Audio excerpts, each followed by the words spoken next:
You're on the clock with Tyler Jennings and Jared Perkins, a Prospects Live podcast for everything MLB Draft related. Join us as we discuss the biggest stories from college and high school baseball, bring you interviews from your favorite draft prospects, and break down live looks with Prospects Live analysis across the nation. Alrighty, welcome to another episode of On the Clock by Prospects Live. I'm Jared Perkins. That's Tyler Jennings. We have a jam-packed episode for you today. Later on the show, we'll have an interview with prep prospect Braylon Payne. But first, we have the creator, the founder of 64 Analytics, Jason Ratcliff, joining us to talk about the program and some transfer portal news and updates. Jason, how are you doing today? Doing well. We're still in the throes of the portal, so not really sleeping very much, always on my phone and just trying to balance everything, and it's not working out, but doing our best. I love it. So we got to ask, give us a little bit of background on you, how you developed 64 Analytics, how this all came about. The transfer portals just kind of exploded in the three major sports especially, but just give us some background on kind of how you got started. Yeah, absolutely. So 2021, I have a buddy and I that we really work a lot on the draft together. And so we were like creating a spreadsheet, and we kind of thought to ourselves, hey, I'm sure people would enjoy kind of having this information.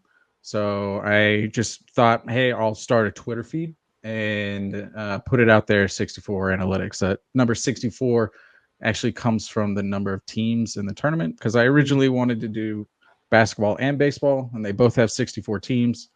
And it was kind of an homage to 538, something that I really enjoyed. So I was like, hey, I'll try to do something that kind of mimics what they did. So 2021, I put it out there. And for really 2 years, I was just kind of talking to myself. And it was more of just like 2 months, because I started it, had a little bit of fun, and then job got busy and just decided to set it to the side. But in 2023, ironically, I have a child. So I was on paternity leave. I was kind of trying to find a little bit of a hobby while I was awake at 3 a.m. And so I decided to just kind of put this Google Doc out there to see if people would enjoy it. And really, it was just a very simplistic way of trying to rank individuals. There's some entities that provide portal resources, but it's more of just a list. Like, hey, here are the guys that are out there. And it didn't really feel like we had anything like basketball and football have, or Rivals, or On3, or all of the different recruiting sites that basically list, hey, here's the top 250 or whatever. So I just created an algorithm, put it out there for free, and it kind of went crazy organically. It went from me, again, talking to a wall, to last year, it was 86 schools reached out. And reached out's pretty vague. It was like, hey, what's your algorithm? Hey, how are you ranking this guys to, we're looking for a left-handed pitcher. So it started that, and it's kind of snowballed since. No, that's awesome. I guess the first question that comes to mind, you can go into however much detail you want on this. I know some things you probably don't want to talk about, but what goes into the rankings? Like, how do the players all of a sudden get chosen as number one, number two, number three, those kind of things? Yeah. So tried really hard to be objective in it. Because when you have 5,100 guys in the portal, it's pretty easy to get lost in the subjectivity of like, oh, I saw this guy play, he's pretty good, or blah, blah, blah. So I wanted to do it completely numbers based. So there's, I would say, 3 main tiers to it. The first one is a stats based. So it looks at the percentile rank of the individual that's within their current division. So like for hitting, you would look at like OPS and ISO and weighted runs created and weighted runs above average, things of that nature. And it would take that value, and then it would weight it based upon like the number of at-bats for that individual.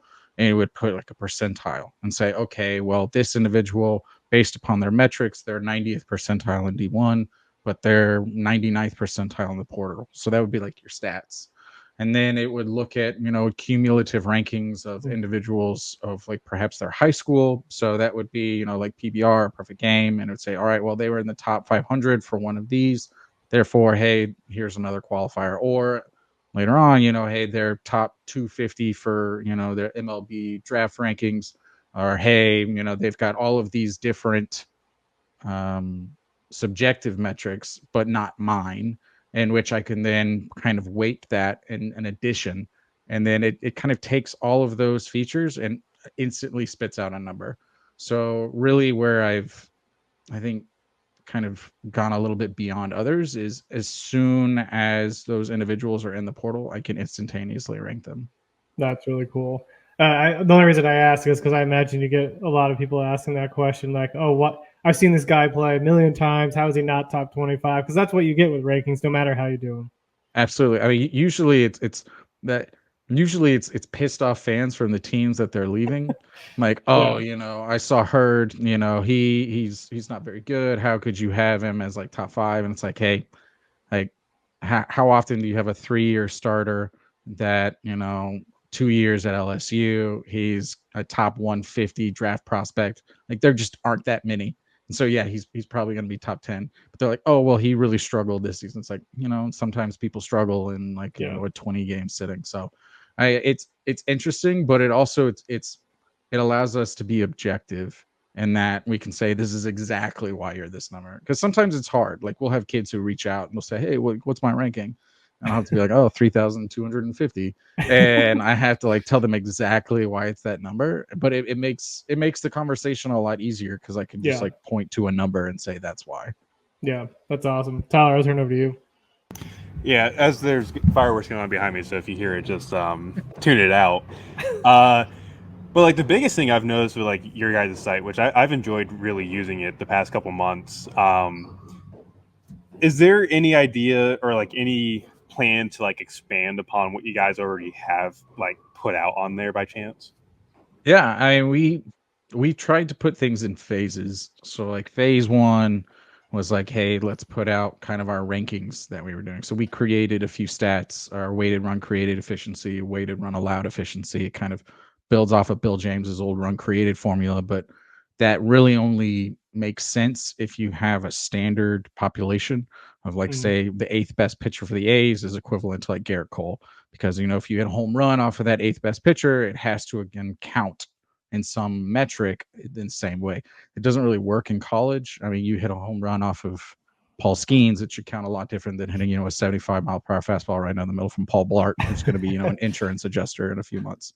So like you have to really try to put like levels to the different data. And so we've created that. And so that was kind of like was our phase 1. It's like, hey, here's something we're trying to incorporate.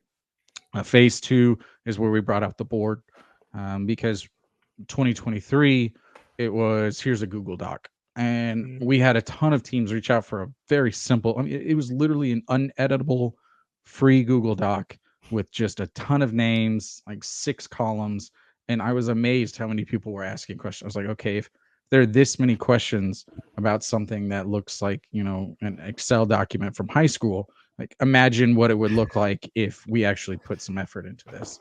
So that was phase 2. And phase 3, what we're hoping to jump into is maybe like jumping into other sports, trying to maybe like have some sort of content creation, trying to maybe see if we can jump in it. But I mean, really, our biggest next step is dynamic data, because we have just straight up integer data right now of like hit yes no, pitch yes no, strikeout yes no.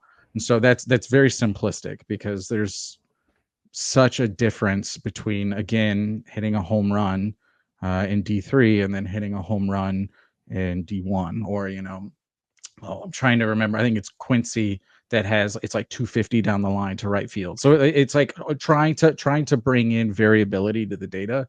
That's something that we're definitely trying to jump into. So there's a prospective future, but really right now the present is so busy that we just haven't really had time to jump into it. Yeah, no, I figure as much too. Like I've seen you guys grow for the past couple months. Like I remember, I don't know if it was you specifically who was out at the college baseball showdown second week of the season in Dallas, but I remember seeing like a tweet that you guys were out there, and just seeing your guys' growth from there. It's been amazing, and like you guys put in a ton of hard work and dedication. Like the transfer portal this time of year, you guys have been crushing it. So hats off to you guys for the work that you do. Because that's not easy. Even just hearing like the little rumors that we get at the games here, like I'd imagine yours is a whole lot worse. It's a lot, and I mean, I would say the biggest difficulty is the volume Mm. because you do have 5,000 guys, and they have different, like, they have their legal names that they go into the system, and then you have to make sure that uh, Trayson Hughes is a good example of the guy who went in for Ole Miss. I think he's like Landon Hughes the third or something like that, and so like you have to kind of like take the entry and then say, okay, who is this actually, and we compare it to our database, and like ultimately it's this big matching game with our SQL database to then assign the individual to where we can then quickly rank them. So it's the difficulties in the volume, but it's also, since we have about 40 schools right now we're working with, that it's sending text messages, getting text messages, talking with players. I mean, right before this, what was the individual's name? Dalton. He just committed to LSU. He just sent me a text message saying, "Hey, I don't have social media. Would you mind putting out there that I just committed?" So I mean, it's a combination of dealing with the portal, dealing with the players, and dealing with the coaches, which has been a lot. So how many notifications do you have on your phone right now? Right now, Like so millions. just six, just Okay. six. But it's my wife makes me turn my phone off literally at 10 p.m. Because it's been going crazy. But I mean, honestly, I love that because it means that we're doing something right. So I wouldn't have it any other way. My wife doesn't check her text messages, so she has like 500 unread text messages and gives Oh me my so god, I much couldn't do that. anxiety. I could not do that. Could not do it. Tyler, do you have any other question? I was going to hop into one, but No, go ahead and get your question in while I got the finale of the fireworks going on right now. if you guys didn't know, Tyler's at USA collegiate national team live. The game just finished, so he's in a fireworks show doing a podcast because he's dedicated. We were gonna start this in the suite level room that the USA has actually, but There's you can see it behind you. I can see the light show going on behind you. Yeah. that So just went like 0 to 60 in like 0.2 seconds. But yeah, we were gonna start this in the suite level room outside, because like the way Canapolis is set up is like we got 8 suites. USA gets the 8th suite for the interns, and they let me in there because like they don't really do a good job of telling me where to go here, unfortunately. But it's like right next to the press box, so I get all of their media guys and their broadcasters coming in. So I didn't want to do it out there, and then I forgot about the fireworks, and I'm like, well, I got to find a way to do this somehow. So free fireworks show for whoever watches on YouTube. By the the way, Fourth. pre-finale, by the way, like it's a glad good you thing. unmuted for that. Oh, that was loud for me, and I have you guys up to like 90 on this thing. Love it. I was going to ask or dive into some questions related to guys who've entered the portal. So for the guys who are in there already, who's been kind of the biggest surprise for you as a player who's entered? Really surprise of an individual who's entered. One that was pretty quick was Gavin Cash, Hmm. because I mean he's what, top 200, Yeah. so the theory is like, hey, he's probably going pro. I think that's something that you're seeing a lot this year, and it's been an impact of NIL, and I'm really intrigued to see what happens with rounds like 6 through 10 of the draft this year, especially like 8 through 10, where it's generally, your 22 plus guys who are getting like 30,000 less, for signing bonus, an attempt to save money. How will that work this year? Yeah. Are there going to be individuals who say, I'm good, I'll go back to school because I'm getting X amount of dollars in NIL, which is equivalent to what you would, or will it be that Major League Baseball begins to pony up a little bit more for those individuals? So I think it's surprised to see guys like that, but it also it kind of makes sense. Andrew Fisher was one that was a big surprise. He was a top 5 guy for Ole Miss last year. Same thing with Doyle, Liam Doyle. He was a big time pitcher for. So 2 Ole Miss guys that are both not draft eligible, both in the portal. That was a surprise. I with 5,000 guys in there, it's almost to the point that when you see guys like Ethan Petrie who don't go in, that's almost more of surprise sometimes, because you're like, it's such, almost seems like the norm for people to go in who aren't in Omaha, and they're not draft eligible. So it almost feels like every year, Burris for Georgia Tech is a perfect example. I think everyone and their dog would have thought that he would have been in the portal, but Georgia Tech held on to him. So I think it's a combination of seeing guys who were like, oh, that's again, like Hurd, like I bet he gets drafted, but he's in the portal. And then there are also guys who aren't in the portal who are like, well, I would have really thought they would have been in. Yeah, I mean, I think this is the first year that I've really seen it leveraged kind of for the MLB draft. I know the portal's fairly new, but I'm seeing so many guys. I'm like, oh, this is like a top 100 draft guy, and they're they're in the portal. Yeah. I think I was counting. It was like 30 of them. You got Hurd and is it Shirer, the UCLA shortstop. Kiesel, he's like a top 10 guy for me. He's committed to Oregon, and so that's another thing. It's like guys are committed to some of these Yeah. schools. Cash just committed to A&M, so it's kind of this like interesting dynamic of do they overcommit and maybe get two first basemen, and do they just kind of see where the chips fall, or like how are they tackling that? I feel like it's a really interesting discussion in terms of like being a general manager for these programs. Yeah. Based on the rankings, which team is doing the best in the portal so far? Based upon the rankings right now, it's Georgia. I That's what had I them figured. number one last year as well. So it's interesting. Two of the assistants that I think have been phenomenal in the portal are actually changing teams. So you had Simpson, who was at Georgia, who's now at LSU, and then you had Ammo, who was at Kentucky, who's now at Georgia. So it almost feels like they're like changing hands a little bit. But I mean, Georgia went out and they got so many guys last year. They didn't get a lot of like top 50 guys. The shortstop from Baylor, who's escaping me right now, he was probably like their biggest name in last year's portal. But I mean, they've gotten so many good guys. They've got the top third baseman, Rylan. He's from Miami, Ohio. Yeah, Zaborowski. Black is the second baseman from UTA, I believe, the top second base. So I mean, they have gone at it hard, and I think they've got 14 commits, and I think 10 of them are in the top 250. So they've gone above, and they're not done. I mean, at least from what I can tell, hearing guys are like, "Hey, these are my top four." They're still being mentioned with, so it appears as though they're not done.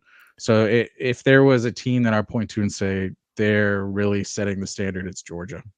It's going to be hard as a player too, right? Because like if you think you're guaranteed a position or something, and then your team all of a sudden gets like 14 new guys through the portal, like do you enter the portal yourself and try to figure out like, okay, maybe I need to go to another school and find playing time? It's like that for high schoolers. It's like that for Yeah. JUCO. I mean, I'm intrigued to see what happens with high school guys, because Cam Johnson for LSU is a great example. I mean, here's a guy who was legitimately a top 10 high school guy for LSU, and then he goes in the portal because like the thought process, like how many innings pitched did he get this year? Because they got like Holman in the portal from Alabama. So it's kind of like, how do you balance, okay, I want to go to the elite schools, but also I want to get innings pitched, I want to get ABs. I'll be intrigued to see what happens, because you're still seeing the same top 10 guys or top 10 teams associated with like top high school team rankings. Yeah. But I feel like if I was an advisor to some of these high school kids, I'd be like, do you really foresee yourself being an impact player in 2 to 3 years? Tennessee's done a phenomenal job at holding on to like top tier talent. Moore, I mean, he didn't really play like his first year. He was kind of like a part-time player second. I mean, he really like stayed on when a lot of guys have left, and now he's flourished and he'll be a first-round draft pick. So I mean, there's so many different sides to this coin that it's really intriguing to see, kind of almost not just from a team's perspective of what do they do from finding players, but from a player's perspective, how do you determine whether or not to stay with a team, pick a team, etc. Yeah. Tyler, I'll turn it over to you. Yeah, I was about to mention like the high school recruiting recently. Like you look at the LSU class, like how many of those guys are like really going to be on campus outside of like Derek Coryell, who the rumor is he wanted a boatload of money and wasn't getting it because scouts had different opinions on it. And now he's going to go play 2 years at LSU, and it begs the question: like, does he actually last a year? Like, does he go JUCO? Kind of curious on that. I mean, you have 2 top 50 guys from their 2022 class, Kling and Johnson. Kling is, I mean, he's another guy that's in the portal. That's a draft eligible sophomore. He's committed to Penn State, but he's a top 500 draft pick potentially. So I it's very true. It's a balance because again, even if they stay for 2 years, if they're somewhat average their first year, these teams are going and getting 10 to 12 guys in the portal every year. So in theory, they're either finding your replacement or they're finding like the person who will compete for you for your job. So it feels like a very win right now mindset, which makes sense. I mean, you look at the top 4 schools the last 2 years. I mean, you had Florida, they had Waldrop, who was from Southern Miss. He was a big portal get. Then you had LSU. They obviously had White and Skeens and Hurd, like 3 big time portal guys that impacted. And then this year you had Montgomery. I mean, he wasn't in the CWS, but massive port. He was the number 1 guy for A&M. Had a crazy season. Then you had Tennessee, who had Amick and Sneed. Peebles was a top 5 guy. He didn't play as much this year, but he's not draft eligible. So my assumption is he's probably going to be a big part of their team next year. So it really showed it. There's a formula out there. It feels like you need top 10 portal guys to go and kind of fill in those holes to make that championship run. And I think you're kind of seeing the dynamic with coaching changes as well, right? Like, it's got to be hard to be a head coach on a mid-major team, right? You recruit these guys and then they leave after 1 year after they have a really good year.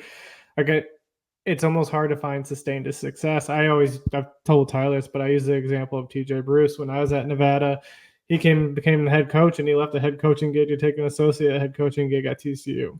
So like, it's got to be real. And then Jason Kelly also leaves Washington to go take an assistant coaching job at Texas A&M. It's just changed the dynamics of coaching too.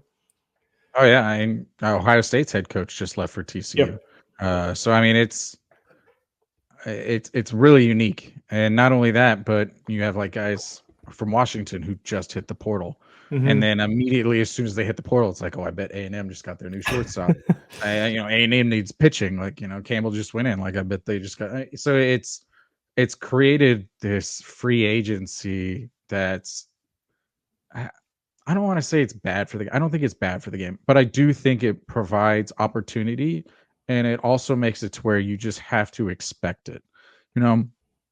I think what we do is good for big schools. It's great because they have the availability. They have an army of individuals, analytics, and they'll like reach out and we'll talk about. But then they're smaller teams and with smaller budgets, and because baseball is just not really a revenue generating sport. Maybe like 10 teams who are maybe breaking even, and so you've got 305 D1 programs. So you're talking about 3% of D1 that's profitable. And so the other 97%, they're sitting there and sending out, their associate head coaches who are going to the Cape and they're flying out. And so a lot of these guys, and I think it provides an opportunity for those teams to say, hey, yeah, we may lose like our top 3 to 4 guys, but we can probably find 10 to 12 guys in the portal that maybe makes our overall roster better. Yeah, we'll lose the cream at the top, but if we can really, provide beef in the middle, it may make our team better. Yeah, love it. Sorry, I didn't mean to cut you off. I know you were asking questions. Oh no, you're good, dude. You're good. I do have one question, and this is kind of like picking your brain a little bit with the transfer portal. But like, do you think this year's class is a little bit down from what last year's was overall? Like, obviously with Jason Grahovic coming back to A&M, that kind of like drops the talent level down a little bit. And like, there's still Gavin Keelan out there. You mentioned Hurd just going in, but like Arquette from Washington's now in there, Fisher's back in. Like, do you think there's a bit of a drop off from last year's portal group? Yeah, I mean, up until when Fisher went in, if you looked at from like an AB perspective from Power 5 teams, there was maybe like 30 or 40 of them. This was kind of going back to one of my previous comments of like some of these big guys just stayed in. And you just didn't have that. Like with Tommy White, he had a phenomenal season at, NC State. He went in the portal. Montgomery had a phenomenal season at Stanford. He went in the portal. Like you just not see there's retention, which has been much, much larger. So it's unique, and it's created some banter on the Twitters of basically trying to justify why a Power 5 pitcher, who gets 60 to 80 innings pitched, even if he has a 5 ERA, why he has still phenomenal value in this class because of what you just said. Because there's not a Holman out there. There's not a Friday starter from the SEC who's pitched. I mean, there's just not there. I mean, maybe Liam Doyle is probably the best example of that, of a guy who was a weekend starter for an SEC school that went in it. There's just not that as there was last year. So definitely some feedback that we got from schools of like, hey, where's the big bat? Where's the big bat? And like, who's going in? Do you know who's going in? And there just hasn't been that Montgomery. Now, again, Fisher, who just hopped in, is probably that best example of a guy who's like a 1,000 plus OPS guy in the SEC. But all of those guys like Cuvée for Miami and Petrie and Burris, I mean, all of these guys that for like a month and a half were floated like, oh, will they go in? I think these schools have done a phenomenal job with retention. And to your point, it's caused a little bit of reduction. And it's not to say that there's not like good guys out there, but you just don't have the holy cow, go get these guys. I mean, Jace and Gavin were the 2 ones, and then they stayed. So as soon as they hopped out, I was like, okay, well then it's Killen again. He's the top bat, and then it was Fisher, and so it's right now it's pretty pitcher heavy. I think our top 10 is mostly pitchers. You've got the TCU Lepore from Wichita State, both Arkansas commits, Vital Shees, Brute. You've got Fisher. I mean, a lot of pitchers. I think Kiesel, who was from Oklahoma State, who's going to Oregon. I think he's still in the top 10. Honestly, it's been changing so much because like Sorrell just topped out as well. He was in the top 10. I mean, that's been the difficult thing, is like I've been trying to say, oh, here's the top 10, but it's changed in the past week probably 15 times. Yeah, I was gonna say there's another guy that really pops to mind that I thought was going to enter the portal. Zion Rose, Louisville. Like, I don't know if like you heard anything different, but I heard for like a month straight that everybody thought he was going in. Like, there's no way that Louisville's keeping him. And he's been out here for collegiate for the past couple of days, and like apparently, I don't know what they did to really keep him in, but like Dan McConnell was out here, and it sounds like Zion just really loves the Louisville atmosphere. So, kind of really shocked at that one. Especially when I do a top player from their positions, and 2 of them are Louisville guys. The top shortstop and the top right fielder are both Louisville guys. So, I mean, they've had some big hits. So again, like maybe they just said, hey, we need to make sure that we keep this individual, and they make a priority to it. Yeah. Last I think is the top right fielder. Okay. The last question I was going to ask is kind of out of the players, like who's been the biggest shock to you and the team that they've landed after entering the portal? Yeah. It's unique. So I'm going to throw a little bit of a curveball here, but there's been an odd transfer rule that allows players to go to like D2, D3 and NIA, but not they've extinguished their D1 eligibility. So we have Tampa. Yeah, Tampa right now I think is like the number 19 in the team rankings, because they've got like Linney from Kansas, one of the top hitters from the Big 12, Williams from Florida Atlantic, one of the top pitchers in his league. They've got those guys committed. So 2 top 100 guys are both going to D2 Tampa. And then you've got like Osuna from North Carolina. He went to the portal. He's completely extinguished his eligibility, so he can only go. I can't imagine Osuna just this like crazy power going up against, again, like, I mean, there's quality pitchers in D2, but again, it's been really unique to see. I mean, I think they've got 3 guys in the top 250. So it'll, if Tampa plays a D1 team next year, it'll be really interesting to see how that goes. Then you've got teams like Houston.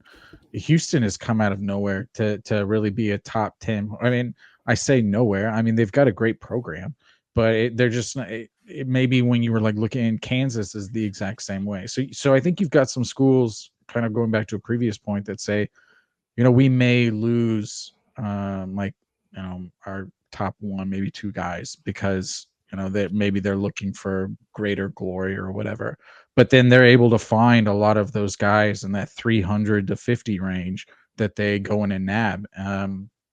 Trying to remember the Houston, he was a boomerang commit. He left Houston in 2023. Then he played in 2024, and now he just committed back to Houston. He was a top 50 player. Malachi Lott, I think. Yeah. So I mean, like they've been getting some big guys. So it kind of warms the soul a little bit to see some of these smaller schools doing well. I mean, Houston's not a smaller school, but from like hey, when was the last time they were in the College World Series perspective, doing well in the portal, because it shows that it's not just something that's dominated by the SEC. It's not just something. I mean, Tennessee has 1 commit right now. I would say, if you ask me what's the biggest surprise from the whole, it's Tennessee right now. I mean, again, like, it's early July. They'll have more players come in, but I mean, they had 4 guys that visited for their super. It was Killen, Bowker, Sear, and Lepore. 3 of those guys committed. Bowker's going to Vandy, Sear's going to Florida, Lepore's going to TCU. So I mean, when they had a dominant transfer class this year, and right now they have 1 bullpen pitcher, great bullpen pitcher, but again, like, that's their sole commit. So it's really intriguing to see for a school that is we're going to have like 10 to 12 guys drafted, some crazy amount, that they don't really have more of an impact right now in the portal. That's interesting. Jason, I feel like we could talk about this for hours, but I know Tyler needs to get home so he can start working on some stuff. We can't thank you enough for joining us, but before we let you go, where can everybody find all your stuff? Talk about like the subscriptions, all those things that you got available for everyone. Yeah, absolutely. We're at 64analytics.com. So we have tried to really find a balance between the fan and the coaches. So you can get everything but what we've called the board, which is more of our coaches portal, for just $10 a month. So that will be all the stats for players for D1 through D3. So you're talking about 950 schools. So it's we always try to call it the Ken Palm for baseball. So if you guys are basketball fans, that's what we've tried to create. I love it. This is an awesome conversation. We're wishing you guys nothing but the best as you keep building this out. It's such a fantastic resource and tool for fans, coaches, everybody alike. So, man, thank you for taking time out of your night to join us and talk about it a little bit more. I appreciate it. Thanks y'all so much. All righty. Welcome to another episode of On the Clock by Prospects Live. I'm Jared Perkins, as always. Tyler's on vacation, but we have an incredible guest with us today. Outfielder Braylon Payne out of Missouri City, Texas, Elkins High School. Braylon, how you doing today? Good. How about yourself? Good. We appreciate you taking the time to join the podcast, man. Just for the viewers who don't know you, give a little bit of background on kind of your journey through amateur baseball. Yes, sir. So I started off at a very young age of like 4 or 5 years old. Always kind of been undersized until my sophomore year in high school. And I really started putting on weight then and working out a lot. And that's when I kind of seen a really big jump in my game. Yeah, I love that. So for you, I guess, when did you kind of start to realize that like college baseball, the MLB draft, all those things were going to be kind of a reality for you? So my sophomore year, when I kind of cut my 60 down really like a lot, to like 6'4", and I started like putting on muscle weight and stuff like that. And I was like, all right, like have a good chance at this. Yeah, I love that. Did you always kind of have a little bit of a chip on your shoulder, just being that undersized guy and kind of just feeling like that kind of pushed you forward and motivated you? Definitely, and I definitely had a good group of kids, like upperclassmen with me that kind of pushed me again too. So yeah, that helped a lot. That's awesome. So for you, kind of what are some of the aspects that you've been working on in your game this year to improve the most, to get yourself ready for that next level, whatever that is, whether it's pro ball, college ball? So this year, my biggest thing was like to eliminate the rollover ground ball to second base and first Mm, base, and like weak contact and driving the ball to the opposite side of the field. So that's something I improved on a lot this year in my game. So that's what I'm proud of the most. awesome. And for you, you committed to the University of Houston. So what led you to kind of committing to there? And was there something that really stuck out to you when you did your visit and all those kind of things? So definitely. So starting off at a young age, I've always went on field trips like elementary school, middle school. I went on field trips a lot there, and every single time we would go by the baseball field, and I was like, one day I want to play here.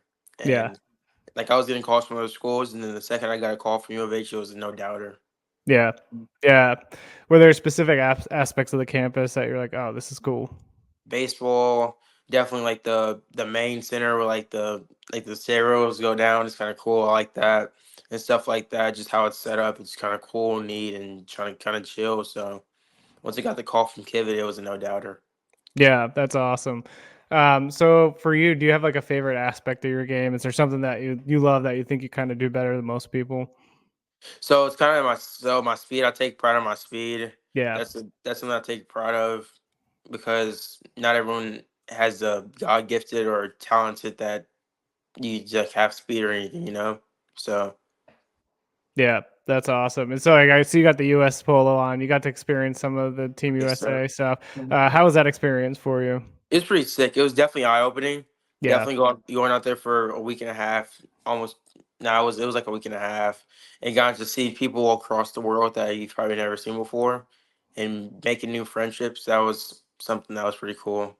Yeah, I love that. Did you get to kind of learn from other guys and kind of their routines, kind of how they go about their business every single day?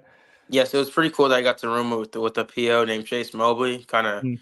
He kind of explained how he how his how I put it his warm ups and stuff like on pitching day, and like I never thought a pitcher would think like that, you know, Yeah, stuff like that. I love it.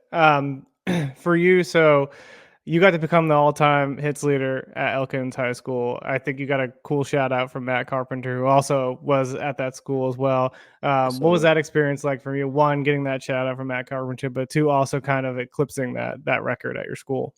So on the day that I broke it, my mom. So about 2 weeks before that, I was like, "Mom, am I gonna break this record?" Because so she was like, "Don't worry about it. You're gonna figure out when you break it." Yeah. And the day I broke it was like Saturday morning against Clemens, and I needed 2 hits that day, and I got 1 hit, and then like everyone started like recording and stuff. My next event, I was like, "Oh, this might be it." And then I broke it, then like everyone started chanting and stuff, so it was pretty cool. That's awesome. I love that. I guess the next question I was going to ask, just because we want to kind of focus on who you are, the human being outside of the game. So, what do you do for fun off the field that really kind of helps you reset, gets you away from baseball, lets you kind of, whether you have like a good or bad performance, helps you kind of get that reset for you? So my biggest 2 things right now are just golfing and fishing. I love Hmm. golfing. I love fishing. It just takes my mind off of stuff if I'm struggling with anything. So it's kind of like my escape route almost. How good are you at golf? What's I'll say 4 to 10. yeah, yeah, Some days I'm a really good four. Some days I'm horrible. yeah. So What aspect of the golf game do you have like locked in? I have to imagine the driver just because hitting, but oh, no. that's actually my worst. Like all my balls go straight and then straight to the left. But I'm really good with the hybrid and 3 wood. So Okay. Very nice. Very nice. So we're gonna kind of jump into just a couple of rapid fire questions for you, just to kind of close things out. I guess the first one we always ask is, what's the go-to restaurant in your area? Where do you have to go get the good eats? BJ's, I love BJ's. Nice. What kind of restaurant? Can't beat it. What kind of food is it? So it's like fish and chips, steak, stuff Nice. like that. Love it. What's the go? Well, you kind of talked about how you play golf, but if you're gonna watch a sport outside of baseball, like what's the go-to sport for you? I'll say golf. Like I'm like actually into golf now, and like I'm actually like wanting to learn about it. So Yeah. golf. You have a favorite golfer right now? I'm not that deep into it yet. I'm gonna have to Yeah. figure that out. Love it. For you, I guess, who's the toughest pitcher that you faced so far in your career? I'll say William Schmidt. William Schmidt. William Yeah, he's Schmidt or pretty good. Anson Serber. I forgot to Okay. say his last name. Awesome. Well, man, we can't thank you enough for taking the time out of your day to join us on the clock. We're wishing you nothing but success as you kind of push forward here, whether it's going to the draft, whether it's going to college. We're wishing you nothing but success, man. Yes, sir. Thank you so much.